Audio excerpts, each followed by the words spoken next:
Samantha Lynn stood outside the restaurant, looking at her reflection in the window. Her hands shook a little as she fixed her new navy dress. The cloth hugged her body, making her think about every curve people once told her to hide.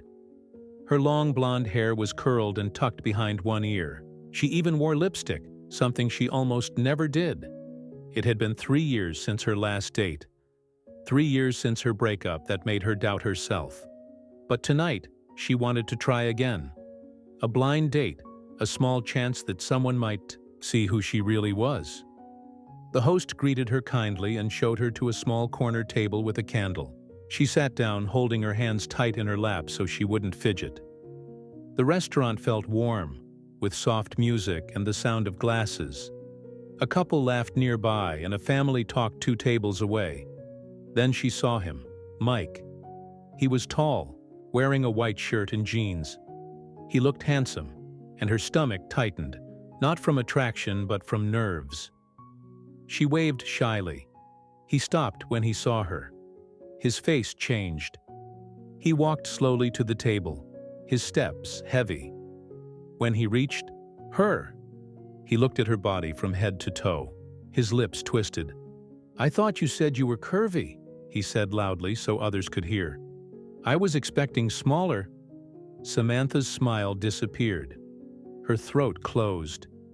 She tried to answer, but no words came out. Mike pulled the chair across from her but didn't sit.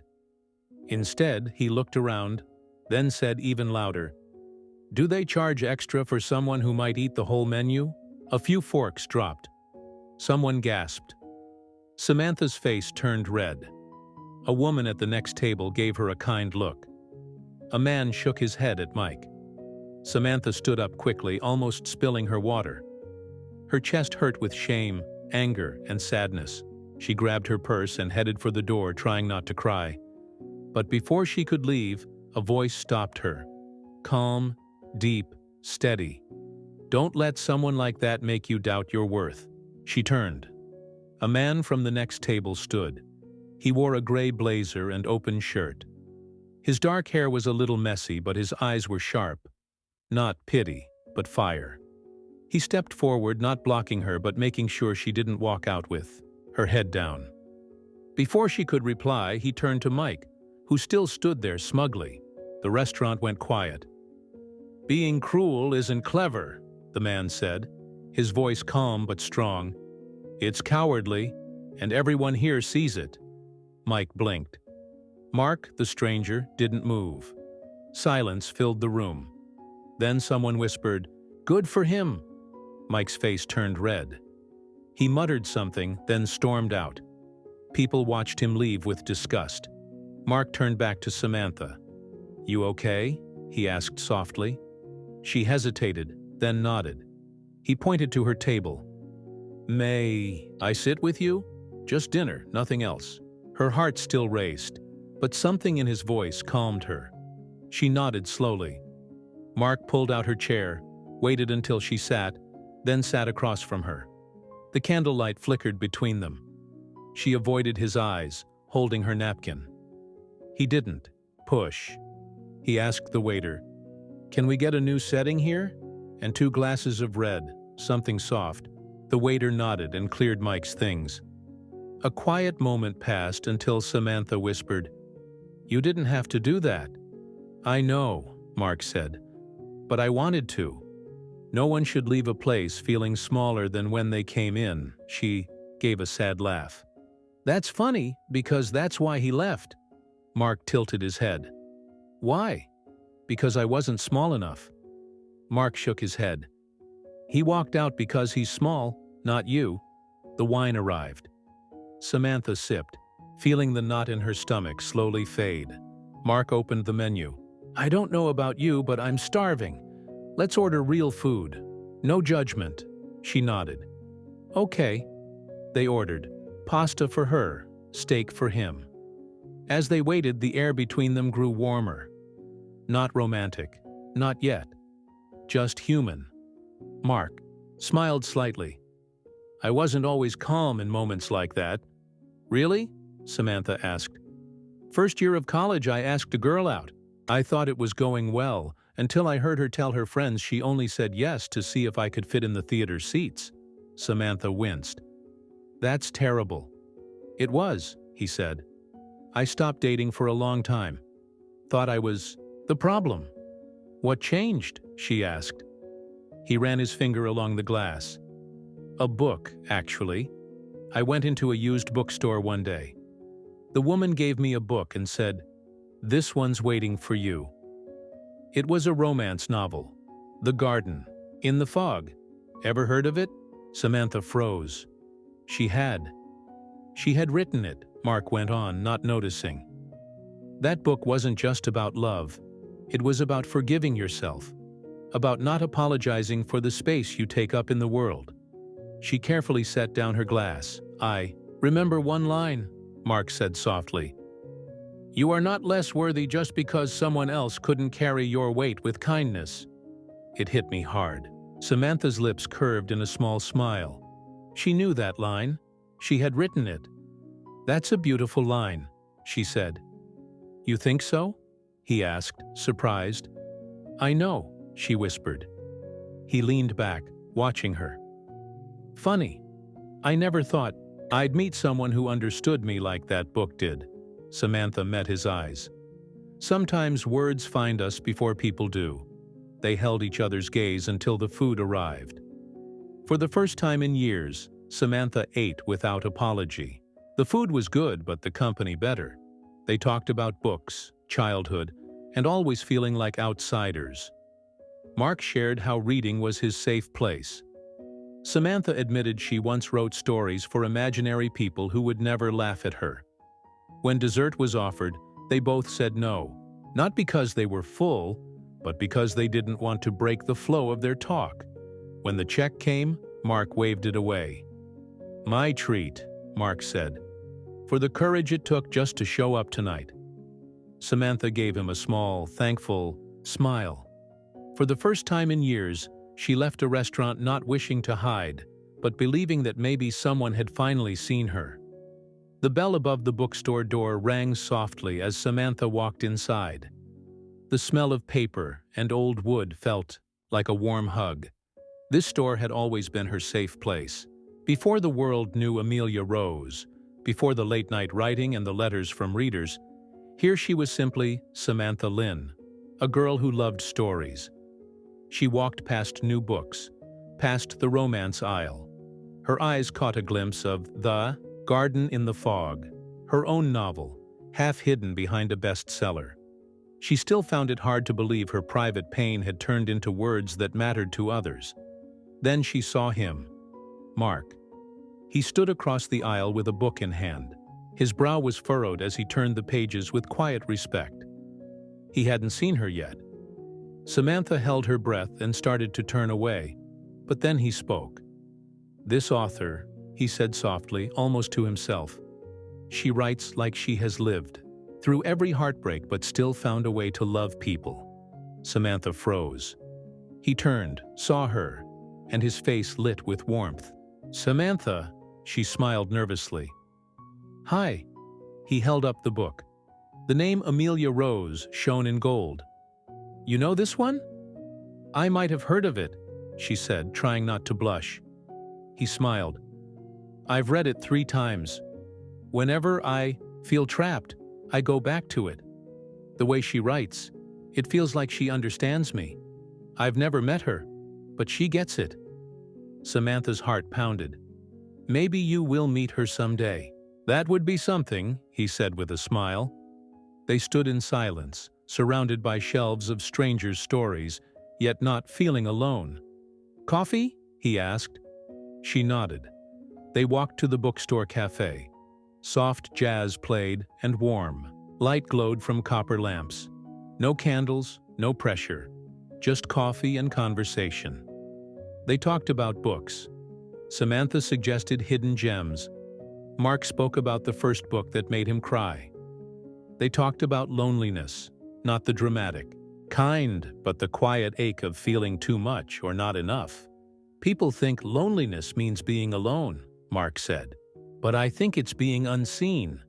Like you're shouting but no one hears. Samantha stirred her coffee. Or worse, like you whisper someone hears, but pretends they didn't. Their eyes met. No words were needed. After a while, Mark looked out the window. There's a park nearby. Want to walk? She hesitated, then nodded. The sun dipped behind rooftops, painting the sky orange and purple. Leaves crunched under their shoes. The city sounds faded, replaced by wind and the bark of a faraway dog. He didn't grab her hand. He didn't push the talk anywhere. It didn't belong. He simply let her be. That made her feel safe. They talked. About childhood. About growing up like extras in someone else's story. Mark said people always saw his weight first and forgot everything else. I used to wish I could shrink into someone more acceptable, he said. But then I realized I don't want to be acceptable. I want to be real. Samantha looked at him. That's the most beautiful thing I've ever heard. Mark's eyes softened. You ever feel that way? All the time, she admitted. But I'm working on it. They both laughed gently. At the park's edge, the breeze carried the smell of lilacs. They paused, looking at the skyline. I'm glad I ran into you today, Mark said. Me, too, Samantha replied. Sunlight filled Mark's office, glowing across tall shelves and polished wood. First editions, letters, and old pages filled the glass cases. Samantha walked quietly, her fingers brushing spines. The space felt holy. Mark had invited her only to share his collection. You're the only person outside my family I've shown this to, he said. She smiled. It feels like walking through someone's soul, he chuckled. That's exactly what it is. When a call came, Mark stepped out. Alone, Samantha's eyes fell on a leather notebook. She pulled it free before she could stop herself, and froze. It was hers, her handwritten draft of The Garden in the Fog. Signed at the bottom, Amelia Rose. The floor creaked. She turned. Mark stood in the doorway staring at the notebook. She breathed deeply, then nodded. I'm her. I'm Amelia Rose. Silence. Mark stepped closer, slowly, as if fitting pieces together. His face showed no shock, only awe. Then, without words, he pulled her into a gentle embrace. That explains everything, he whispered. The way you write, the way you understand broken people. You're one of us. Samantha didn't cry, but inside, something softened. For the first time, she felt truly seen, not judged. They talked for an hour. He asked how she had kept it secret. She admitted she wasn't afraid of writing. She was afraid of being seen outside her words, where she didn't feel safe or beautiful. Mark listened without a word. And for the first time, she began to believe she might belong. But not everyone saw her the way he did. A few days later, at a private publishing event, Samantha joined Mark as his guest. The evening was small, with wine, laughter, and soft jazz. She stood near a shelf sipping sparkling water when she heard her pen name, Amelia Rose. The voice was familiar. Andrew, Mark's close friend and business partner, spoke too loudly at the event. So Mark is dating a romance writer now? I thought she would be more polished. Not this kind of inspiration Instagram look. Laughter followed. Samantha froze. She was just behind a partition, close enough to hear every word. The pain hit fast. Old memories came back. Whispers in locker rooms, comments on buses, her mother's figure in the mirror. Shame wrapped around her like a heavy coat.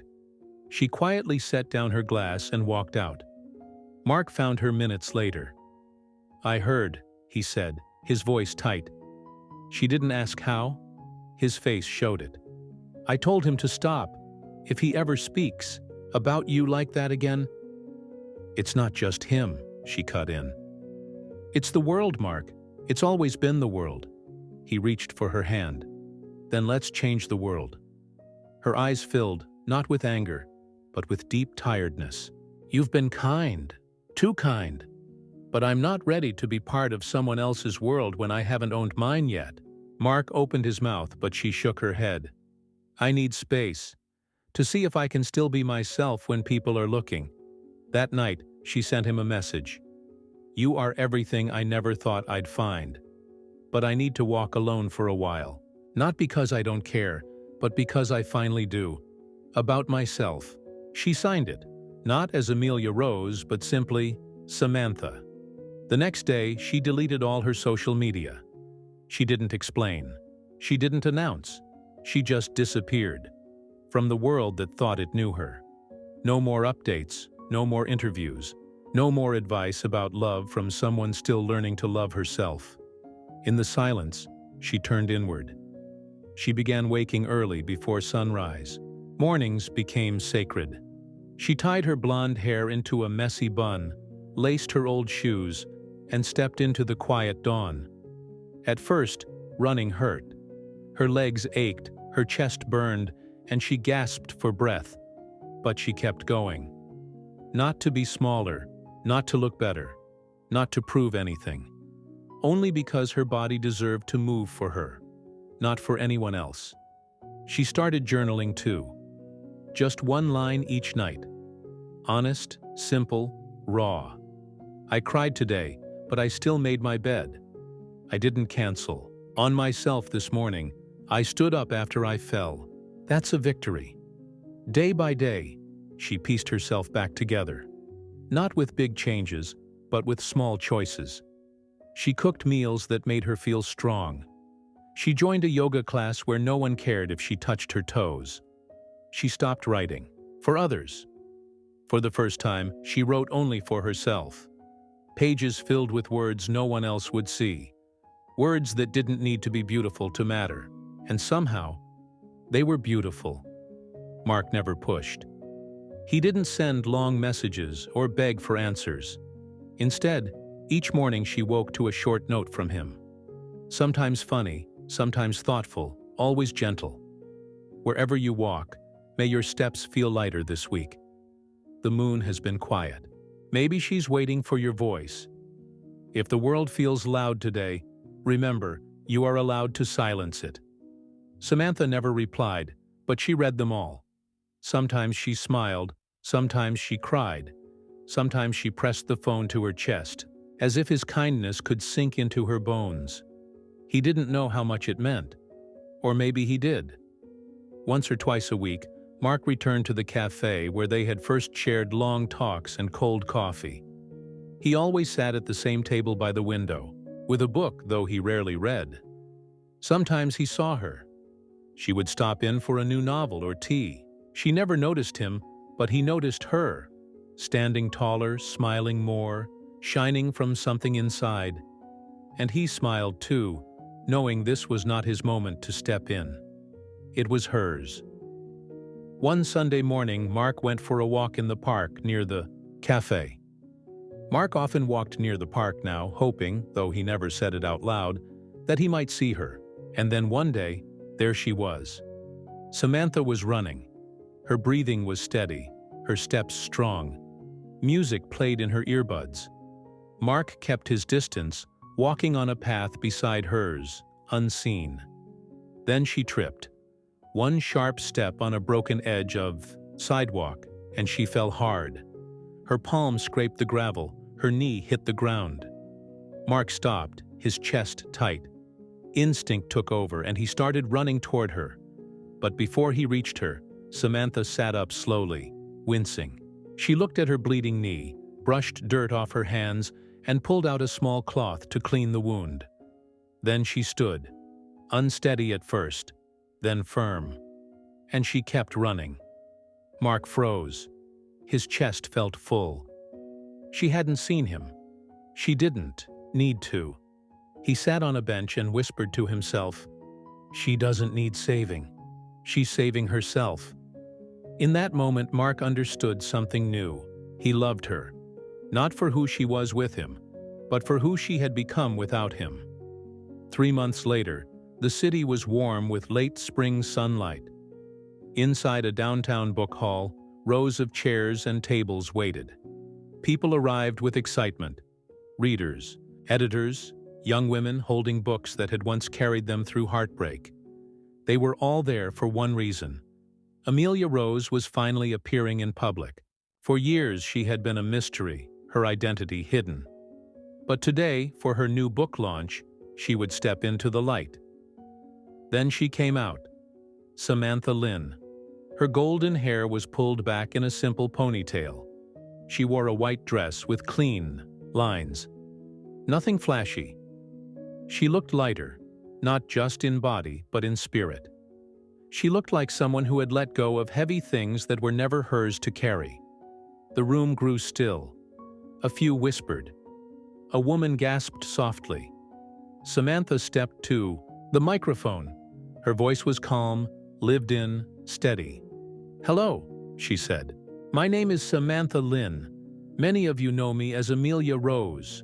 A wave moved through the crowd. Applause began, soft at first, then growing strong and warm. "I spent years hiding," she continued, "behind a pen name, behind fear. But I've learned something. Healing doesn't mean forgetting what hurt you. It means walking through the world without needing to prove you belong in it." Her words hung in the air like poetry. From the very back, Mark stood. He hadn't spoken to her since that day in the park. He hadn't sent a message in over a month. This silence wasn't distance. It was respect. Now watching her under the lights, his throat tightened. She wasn't the woman he had met months ago. She was stronger, clearer, more herself.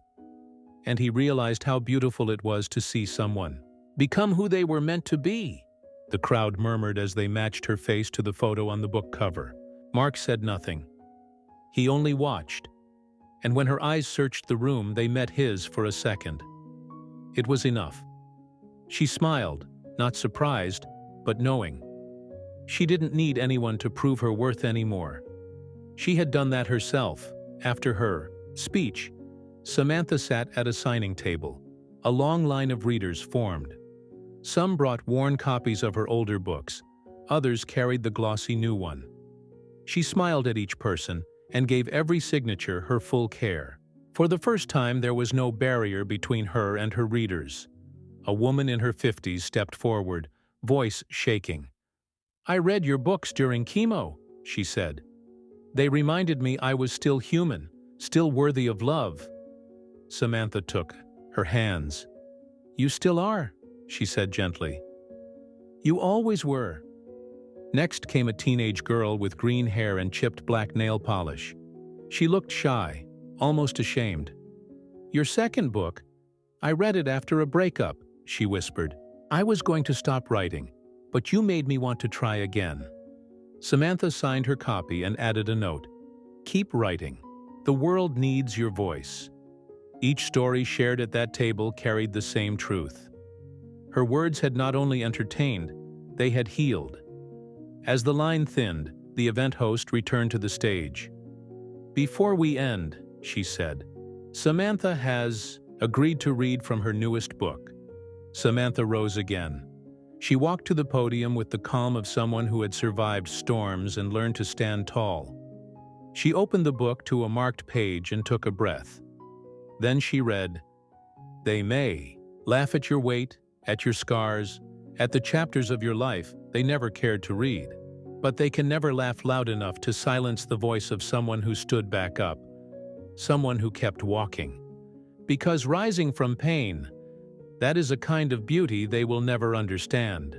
The room went silent. No phones buzzed, no coughs, no movement. Only her voice, carrying truth. Then came quiet sniffles. Someone cried softly in the second row. A man wiped his eyes. A woman reached out to hold her friend's hand. Samantha closed the book and looked up. "I used to think strength meant hiding pain," she said. "Now I know it means showing up anyway." She smiled, not the fake smile of a public figure, but the warm smile of someone at peace. The audience rose to their feet. It was not excitement, but respect. They clapped for a woman who had once walked away from everything, only to return whole. Soon the line of readers was almost gone. Only a few remained, holding their books close, wanting one last moment. Samantha set down her pen. The final figure stepped forward. He said nothing. He simply placed her newest book in front of her. She looked up. It was Mark. Her breath caught. Their eyes locked. The sounds of the room faded. The clapping, the whispers, even the hum of the lights. Only the space between them remained, full of unspoken words. "You saved me," Mark said softly. His voice was steady but heavy with feeling. Twice, she blinked, unsure what he meant. He continued, "Once with your words, and once with your silence." A tear slid down Samantha's cheek. Her heart pounded in her ears. Mark leaned closer, his voice for her alone. "I don't care about the past," he said. "Not the one they see, not the one you hide. I care about you, the way you fight, the way you write, the way you make broken things feel whole again." He reached for her hand carefully, as if asking permission, not just to touch, but for something deeper. Samantha looked down at his hand, then back at his eyes. She smiled through tears, through all the moments that had nearly broken her. "You waited," she whispered. "I would have waited longer," he replied. The room blurred. Someone cleared their throat politely. A camera clicked, but they noticed none of it. She stood. Their hands stayed joined as she walked around the table. No speeches, no grand declarations, just choice, just presence. And together they walked to the door. The evening sun streamed through the glass, golden and soft, like a blessing. Dust floated in the light as they stepped outside, hand in hand. For the first time, the light didn't just shine on her. It followed her, through the silence, through the pain, through all the dark chapters she had written. Now she was the story, and it was no longer survival. It was love, real, earned. The door closed gently behind them, the bell chiming once. The sound felt like both an ending and a beginning. On the sidewalk, their shoulders brushed, laughter slowly returned to their lips, and the words of her last chapter seemed to echo into the world. Somewhere along the way, she stopped needing rescue because she learned how to love herself. That was where her happily ever after began. Sometimes we don't need someone to save us, only someone willing to stand beside us until we remember how to rise.